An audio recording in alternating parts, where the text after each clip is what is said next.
Welcome to the LongBox Paradox. I'm Dan, and this week we got some good reviews for you. Some of them I wanted to review, but I wasn't able to pick up the books because my shop was shorted.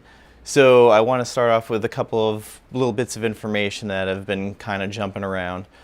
First thing is, if you've been reading Batman Damned, you might have already read about it, but DC has canceled all orders for issue 3, and they said they're going to be resolicited at some point. No idea when. I have a bad feeling this still is fallout from the Batcock. Kind of how I heard some pages of issue 2 had to be repainted by Bermejo.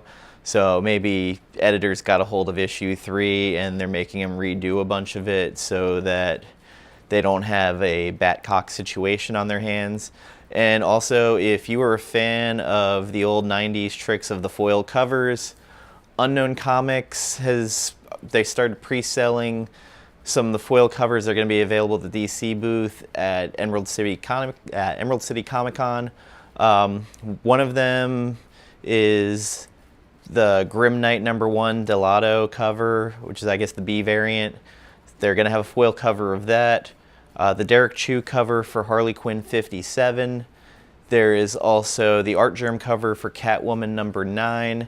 And there's a Teen Titans cover. I looked real briefly at the email I got from Unknown Comics, and they were running about $30 a piece. I think they also had other signed versions of some, and I know they do some books with gradings. So I just want to get that information out there up front. And also, if you are a fan of Wonder Woman or like to pick up the DC omnibuses, the Wonder Woman run by Phil Jimenez, or Jimenez, I'm not sure how he pronounces it. It came out this week. Like most of the omnibuses, they're rather pricey. But Phil Jimenez, or Jimenez, still,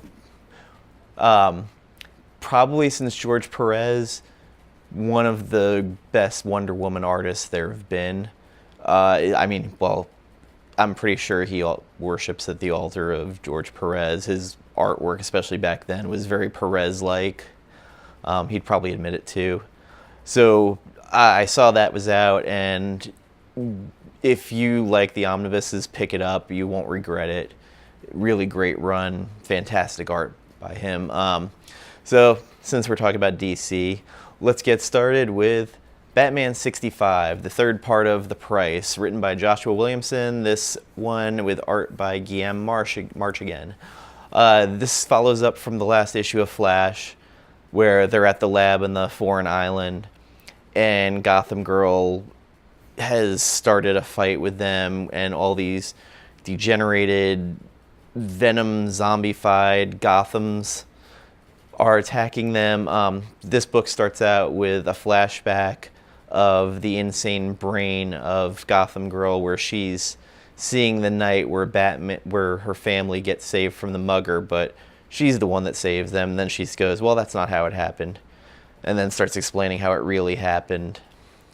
Flash and Batman are still having their issues with each other, especially about, was she at Sanctuary, was she not?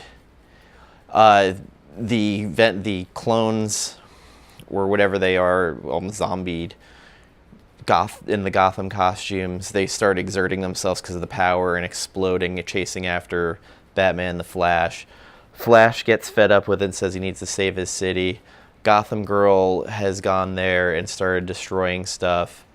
And in it, Iris decides she wants to write Wally's obituary, even though it may not ever get published.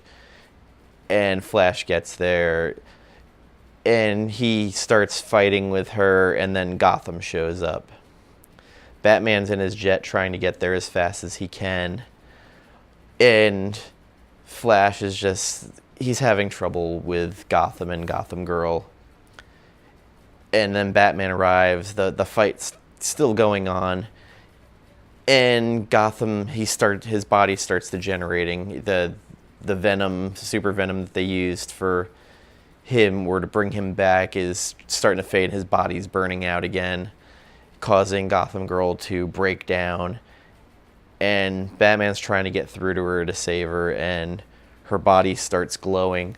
They're still trying to put the pieces together of who's been orchestrating this and how did they get the mask that was at Sanctuary and that island. I am curious how this plays out. Again, I'm not buying any more of Heroes in Crisis. But another good issue by Joshua Williamson. I've enjoyed it so far. I can't wait till next week to see how this wraps up. I really enjoyed it. This is still, just like last week, it's a buy. Don't blame me for trade waiting, because that way you can just get this story. Also, Batman intimates in it that all this stuff has been going on. Like, someone purposely put the button there for him to find. And he feels like the strings have been getting pulled for a long time.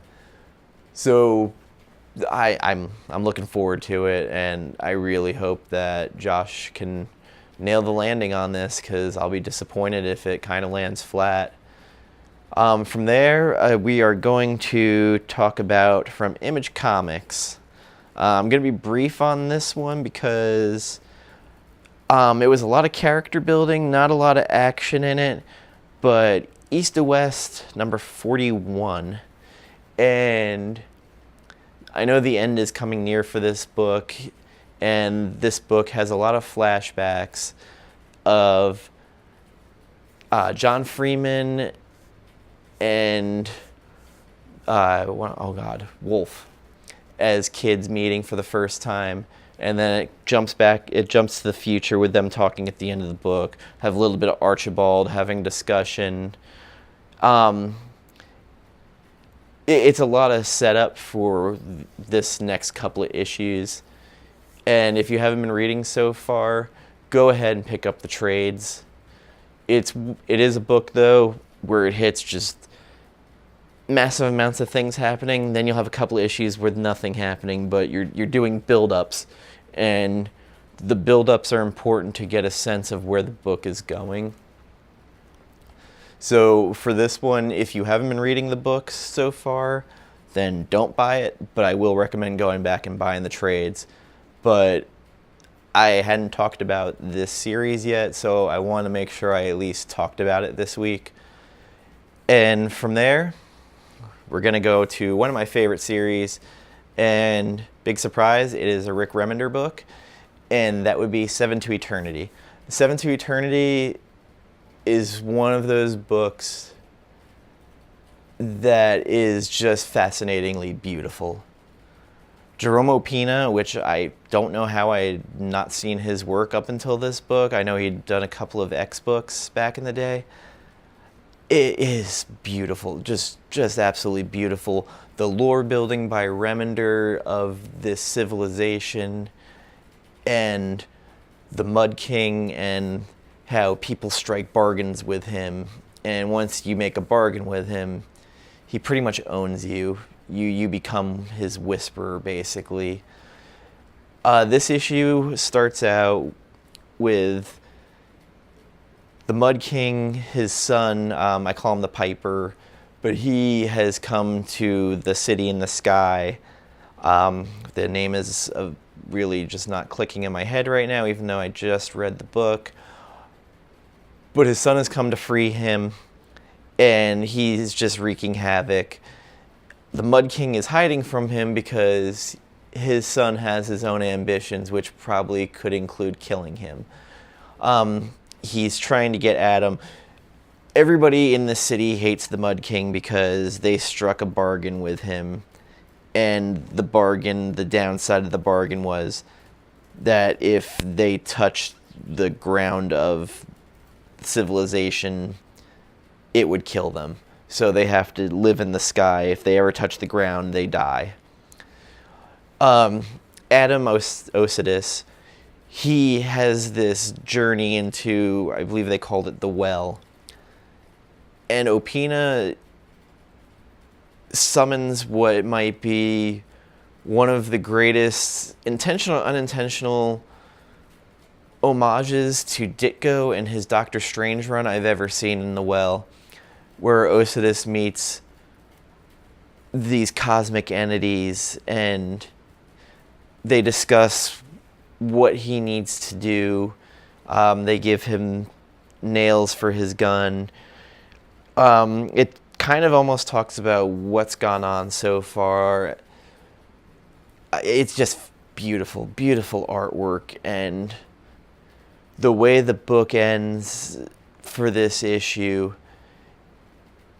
it kind of breaks you with Adam because he makes a decision, and it's kind of further what he'll do to save himself.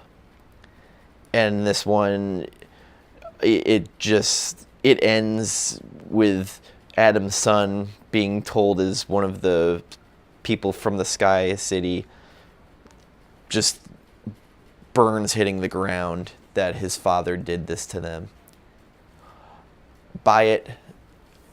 Buy. Just buy this book. Buy the trades if you're not reading. You will not regret it. I think Image was still doing the $9.99 first trades. I can't recommend this book enough. If you're not reading it, shame on you. But please, please, please just give it a chance. And now, moving on from there, we go to Marvel Comics. There were a couple of Marvel books that I could have done this week, but one in particular, I might have mentioned it before, I'm a big fan of horror movies and the genre, and the Black Widow series that just came out. I didn't review number 1, so I figured part 2, issue 2, I would touch on it. It is written by the Soska sisters, who some may know from the movie American Mary and a couple of other horror movies. So they are now writing Natasha as the Black Widow. This issue has Natasha and Madripoor picking up from last issue.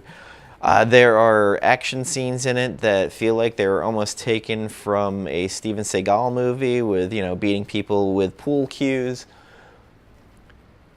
I'm on the fence about this series right now, but I do like that it's a little brutal. There are some sequences I like. The art is not what I'd call fantastic storytelling-wise. It does the job, I guess, for what the story is. I'm a little bit of an art snob, I guess. This just didn't do it for me. It was a little looser than I like. If you are a fan of the Soska sisters, check it out. For me, this is one I don't know if I'd recommend buying off the shelf, but maybe you want to trade weight and see, because I believe it's usually up to 5 to 6 issues, and see how the series is then.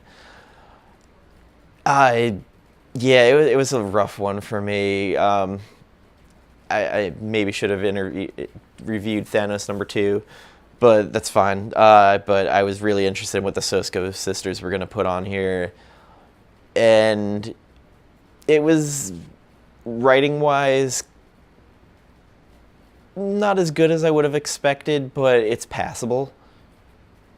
But again, trade weight on this one. We're going to talk about some covers that I saw this week that I really liked. I didn't pick up a lot of them. The Avengers 15 Gerard Perel Captain Marvel cover was one of my favorites this week. It just had this great look to it with her sitting down with a little girl. There was something sweet about it. And then we had the John Tyler Christopher Black Order number 4 cover with Black Swan. They do the close-ups of the face. It's like a portrait one. That probably was one of my other favorites. And on top of that, the cover for 7 to Eternity was just fantastic. It shows one of the cosmic beings on the cover that we end up seeing Adam meet with. There was one other that now I cannot remember what it was. Oh, that's bothering me now. Oh, yes. Venom number 11. There is a C cover to it, and it is a Dave Gibbons cover that has the Venom symbol kind of like in the Spirit of the Watchmen cover. It's well, is it an homage if the artist actually does it, who originally did it? Anyway, that one I thought was cool, and it might have some long-term fans of it wanting to pick it up. I thought it was decent. I will also, now moving past the covers, if you're not watching Deadly Class, watch it. Sci-Fi might have it already on there to watch on demand. Also, Umbrella Academy on Netflix was very enjoyable to watch so far. I think I maybe read a couple of issues of Umbrella Academy. Not that I didn't like it, it's just I was collecting too much at the time, and I never went back and started reading it. So, also, as everybody knows, now all the Marvel titles are gone from Netflix. They've all been canceled. Rumors of Hulu picking it up, but we'll see. We'll be doing a movie review of Captain Marvel on the 7th, probably be posted on the 8th, because by the time the movie's over and I get everything edited.